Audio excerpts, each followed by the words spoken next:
letter to my freshman health teacher. When I was told I had to take your class, I was expecting the basics. Say no to drugs, don't drink and drive, use a condom. But in actuality, the only time I ever heard condoms mentioned in your class was when you said they were 65% effective. When, in actuality, a condom is 98% effective when used correctly, except now, due to a glaring oversight in our sexual education, none of us actually know how to do that.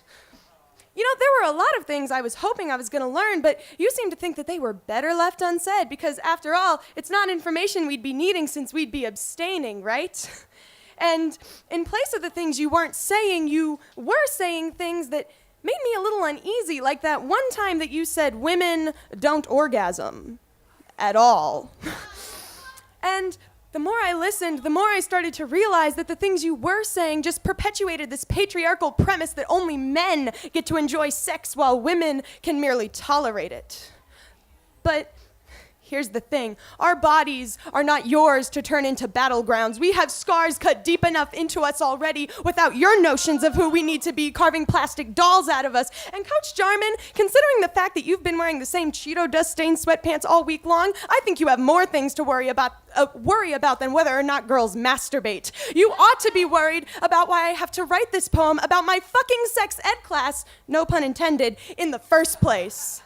I have to write this because you spent almost an entire class period talking about prostate and testicular cancer, but didn't even mention ovarian or breast. I have to write this because you don't seem to understand that even though, yes, 50% of rape incidents will involve alcohol, 100% of them will involve one person raping another, and 0% of the women attacked deserve to be asked what they were wearing, so don't you dare stand there trying to disguise your misogyny as concern. If you were truly concerned about the girls in this class, you would educate them, you would empower them, you would encourage them to explore the endless marvel that is their body. If you were truly concerned, for the love of God, you'd teach them how to use contraceptives. But there's the rub, because in order to do that, you would have to acknowledge women as their own sentient beings. To do that, you would have to admit that women have sexual desires of their own, that women have the power to make decisions for themselves, the power to take care of themselves, the power to protect themselves, and that terrifies you.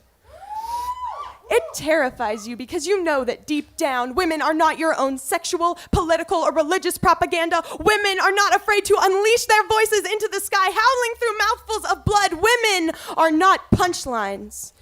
And I am here to remind you that my sexuality is not yours to define. My body is not yours to legislate, and I am not yours to control.